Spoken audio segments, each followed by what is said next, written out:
Hai teman-teman, nama gue Hengki Rawan, balik lagi di YouTube gue. Jadi hari ini gue bakal sharing tentang bagaimana kita memfoto food hanya dengan natural light. Kenapa natural light? Karena gampang banget ya. Jadi kita nggak perlu berbagai macam alat, kita nggak perlu lighting dan lain-lain dan matahari. Kita cukup pakai cahaya yang ada aja, yaitu cahaya matahari.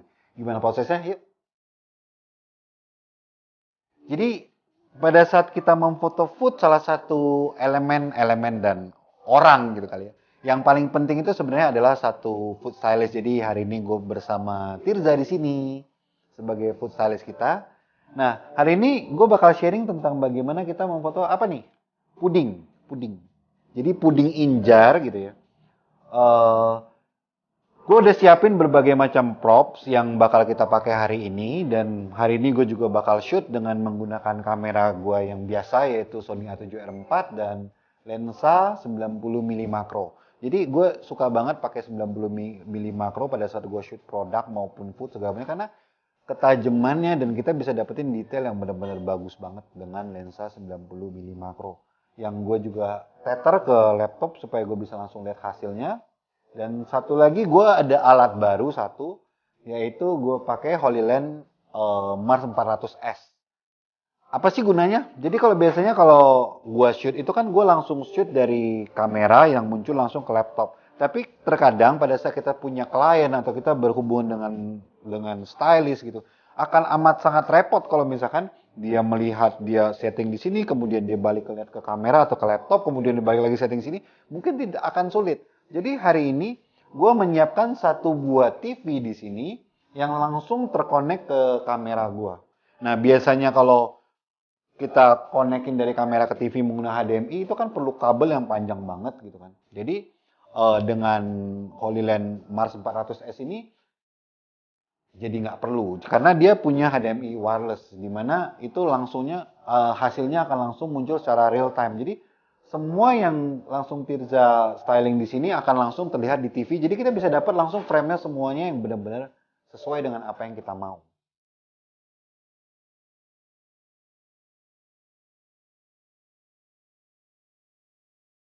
Jadi salah satu faktor yang paling penting pada saat kita mau foto food adalah kita punya, seperti yang tadi saya share, adalah kita punya food stylist, yaitu Tirza. Jadi sebenarnya pada saat kita foto food gitu ya udah kita biarin deh stylistnya yang kerjain, kita tinggal jepretin udah selesai sebenarnya, nggak bercanda. Jadi pada saat kita mau foto food penting banget untuk tahu makanan yang kita mau foto itu apa dan target yang kita mau ciptakan dari hasil foto itu buat siapa gitu.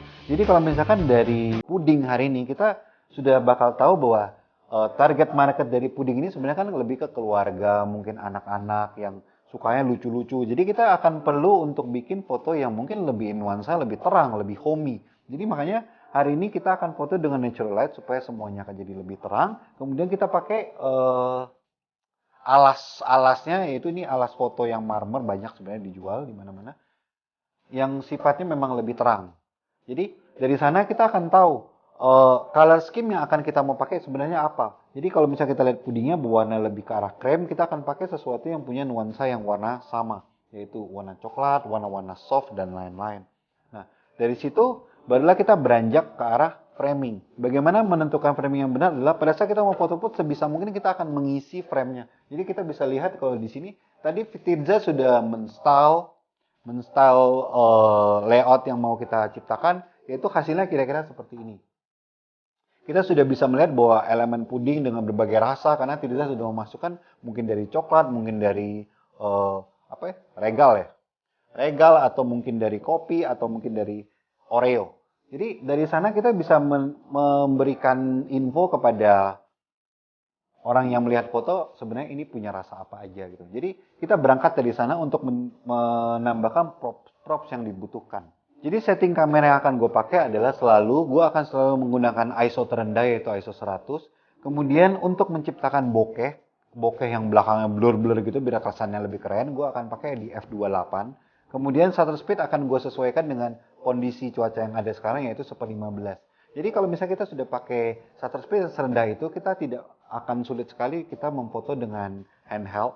Jadi pada saat kita memfoto food, tripod merupakan elemen yang paling penting supaya kita tidak bolak-balik kita merubah komposisi yang ada. Jadi dari sini kita sudah bisa melihat bahwa secara komposisi ini sudah memenuhi seluruh frame, di mana akan sangat menarik kalau misalkan kita menciptakan suasana yang seperti ini, mood yang seperti ini, terang, cerah. Nah, dari sana kita bisa langsung melihat bahwa mungkin bagian sini udah cukup oke gitu ya.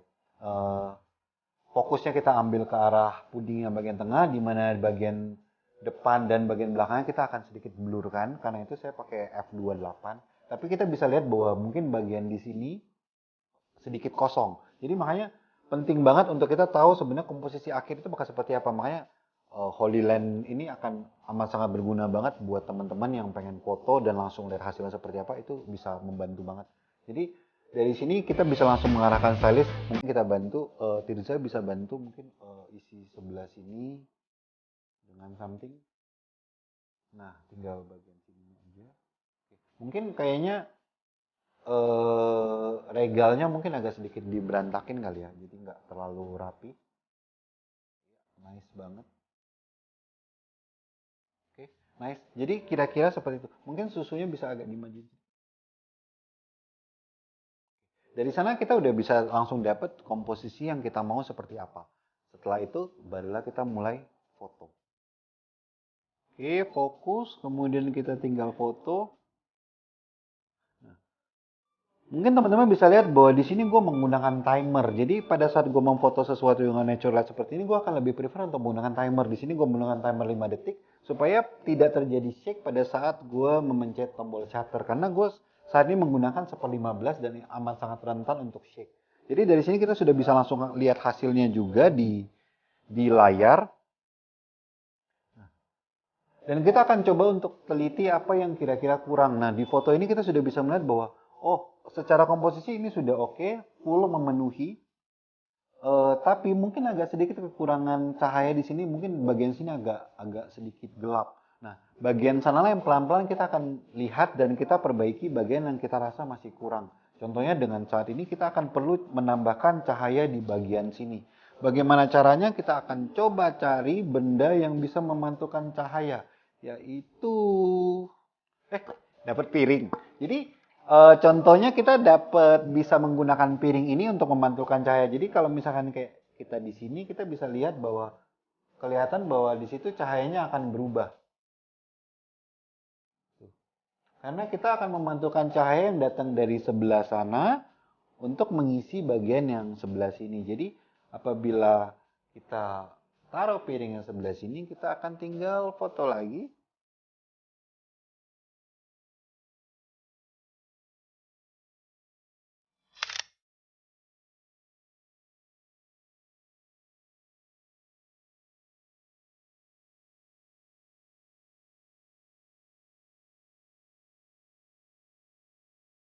Oke, jadi kita udah selesai foto. Tadi gue sempat foto 2 kali. Yang pertama dengan f28, hasilnya kira-kira seperti ini. Dan sekali lagi gue foto dengan f16. Kira-kira fotonya hasilnya seperti ini. Jadi teman-teman bisa lihat perbedaannya antara f28 dan f16. Yang satu mungkin lebih bokeh, yang satu lagi lebih detail. Jadi tergantung kembali ke selera dan konsep yang teman-teman mau bikin. Oke, sekian sharing gua hari ini. Semoga bermanfaat buat teman-teman semua. Jangan lupa untuk klik subscribe di bawah ini dan like. Dan sampai jumpa di episode selanjutnya. See you, bye-bye.